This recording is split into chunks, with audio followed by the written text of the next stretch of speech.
দেশে বিভিন্ন স্থানে সভা সমাবেশ ও মানববন্ধন সহ নানা ঘটনার আরো খবর জানাচ্ছেন লামিয়া তানজিন মাহমুদ। যশোরে বিজিবির বিশেষ অভিযানে প্রায় ১ কোটি টাকার স্বর্ণসহ এক পাচারকারীকে আটক করেছে বিজিবি। ময়মনসিংহের ভালুকায় একটি তুলার গোডাউনে বৈদ্যুতিক শর্ট সার্কিট থেকে আগুন লেগে প্রায় কয়েক লক্ষ টাকার ক্ষয়ক্ষতি হয়েছে। লক্ষ্মীপুর নোয়াখালী সীমান্তবর্তী আলেয়াপুরের একটি কবরস্থান থেকে ৬টি আগ্নেয়াস্ত্র উদ্ধার করেছে চন্দ্রগঞ্জ থানা পুলিশ।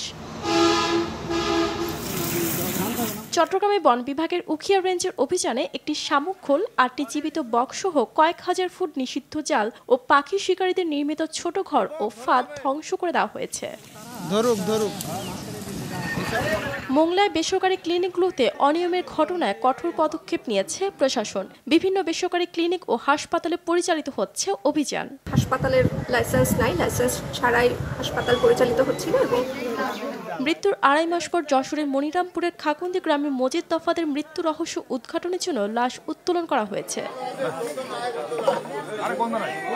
ময়মনসিংহের ভালুকায় শিক্ষার্থীদের মাঝে শিক্ষাবৃত্তি ও অভিভাবক সমাবেশে প্রধান অতিথি হিসেবে বক্তব্য রাখেন বিএনপির জাতীয় নির্বাহী কমিটির সাবেক সদস্য বিএনপির মনোনীত প্রার্থী ফখরুদ্দিন আহমেদ বাচ্চু। মাটি ভরাট সহ বাউন্ডারি ওয়াল নির্মাণ করার প্রয়োজন রয়েছে।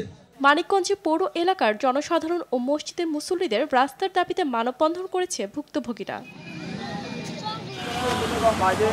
রাঙামাটিতে কিশোর গ্যাং, মাদক কারবারি ও অনলাইন জুয়ার ভয়াবহতা থেকে তরুণ সমাজকে রক্ষার দাবিতে মানববন্ধন করেছেন সচেতন রাঙামাটিবাসী। লালমনিরহাটে বৈষম্যমূলক নিয়োগ প্রক্রিয়া ও নিয়োগ পরীক্ষা বাতিল চেয়ে হরিজন জনগোষ্ঠীর মানববন্ধন করেছে। বরিশালের সেনাবাহিনীর তত্ত্বাবধানে শেষ হলো ৪ দিনের দুর্যোগ ব্যবস্থাপনা মহড়া। এতে অংশ নেয় fire service, police, CPP, scout, BNCC সহ বিভিন্ন শ্রেণী পেশার মানুষ।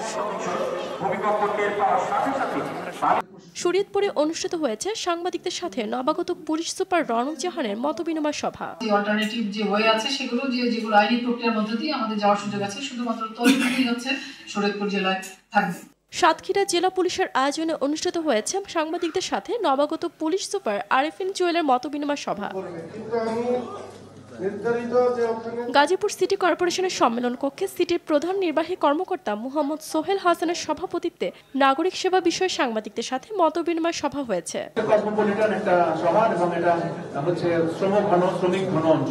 ব্রাহ্মণবাড়িয়ার আখাউড়া উপজেলার মাদকমুক্ত সমাজ গড়ার লক্ষ্যে আয়োজন করা হয়েছে বন্ধুত্বপূর্ণ ফুটবল টুর্নামেন্ট।